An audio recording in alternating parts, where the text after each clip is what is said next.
आखिर क्यों हम जैसा बनना चाहते हैं वो ना बनकर कुछ और बन जाते हैं, इसका कारण जानिए गौतम बुद्ध से। हर किसी का अपना एक लक्ष्य होता है कि उसे जीवन में क्या करना है और क्या बनना है, लेकिन जैसा आप बनना चाहते हैं वैसा नहीं बन पाते हैं। क्या आप इसका कारण जानते हैं?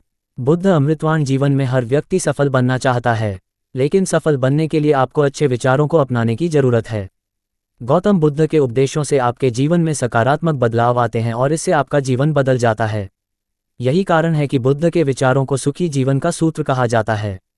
सफल बनने के लिए हर व्यक्ति का अपना एक लक्ष्य पहले से ही निर्धारित होता है और वह उसी के अनुरूप काम करता है। लेकिन कई बार ऐसा होता है कि आप जो बनना चाहते हैं वैसा नहीं बन पाते हैं। कुछ लोग इसे लेकर यह मान लेते हैं कि शायद उनकी किस्मत में ही यही लिखा होगा, तो वहीं कुछ लोग अपनी किस्मत को खराब कहने लगते हैं और कुछ लोग यह मानकर संतुष्ट हो जाते हैं कि शायद वह इसे डिजर्व ही नहीं करते थे।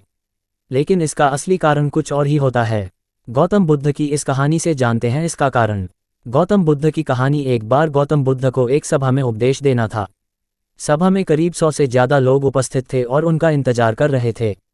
गौतम बुद्ध आए लेकिन बिना कुछ कहे ही चले गए।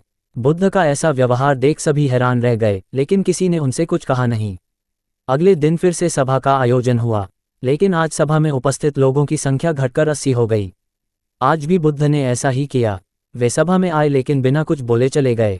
आज भी लोग हैरान हुए, लेकिन बुद्ध से किसी ने कुछ कहा नहीं। अगले दिन फिर से सभा का आयोजन हुआ और लोगों की संख्या घटकर 50 हो गई। बुद्ध फिर से सभा में आए और बिना कुछ बोले ही चले गए। आज भी बुद्ध से किसी ने कोई प्रश्न नहीं किया। अगले दिन फिर से सभा का आयोजन हुआ और इस बार लोगों की संख्या केवल 30 थी। आज भी बुद्ध बिना कुछ बोले मुस्कुराकर चले गए। आप कहानी को पढ़ते हुए इरिटेट हो गए होंगे और सोच रहे होंगे कि आखिर बुद्ध को कुछ बोलना नहीं तो बार बार सभा का आयोजन क्यों हो रहा है। ठीक इसी तरह सभा में मौजूद लोगों को भी गुस्सा आ रहा था, लेकिन इसका जवाब जानने के लिए आपको धैर्य रखना होगा। अगले दिन फिर से सभा का आयोजन और आज सभा में केवल 15 लोग ही उपस्थित रहे। लेकिन आज गौतम बुद्ध ने अपना स्थान ग्रहण कर लिया और उपदेश देने के लिए बैठ गए। बुद्ध ने जिन 15 लोगों को उपदेश दिए वे उनके भिक्षु बन गए और इन लोगों ने आगे चलकर बुद्ध के ज्ञान को अलग अलग दिशाओं में फैलाया। एक बार इन लोगों ने बुद्ध से प्रश्न किया कि सभा का आयोजन होने के बावजूद भी आप क्यों कई दिनों तक बिना बोले ही चले जाते थे। बुद्ध ने उत्तर दिया, मैं उन लोगों को खोज में था जो लायक हों। सभा के पहले दिन 100 से भी ज़्यादा लोग थे, लेकिन उनमें से ज़्यादातर लोगों को मेरे उपदेश से कुछ मतलब नहीं था। इसके बाद जो लोग अगले दिन आए उन्हें भी मेरे उपदेश से कोई मतलब नहीं था। वो तो केवल इसलिए आए थे क्योंकि वो देखना चाहते थे कि आखिर सभा में होता क्या है। लेकिन मुझे ऐसे लोगों की तलाश थी जो मेरे ज्ञान को जन जन तक पहुंचाए।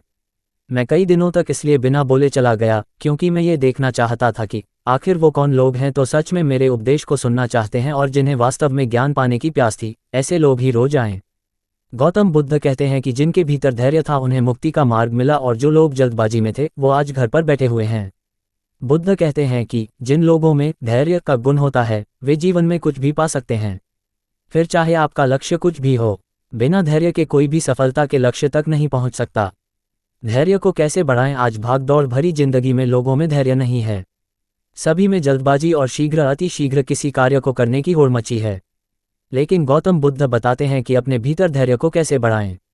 बुद्ध कहते हैं कि निरंतर अभ्यास से हम अपने भीतर के धैर्य को बढ़ा सकते हैं।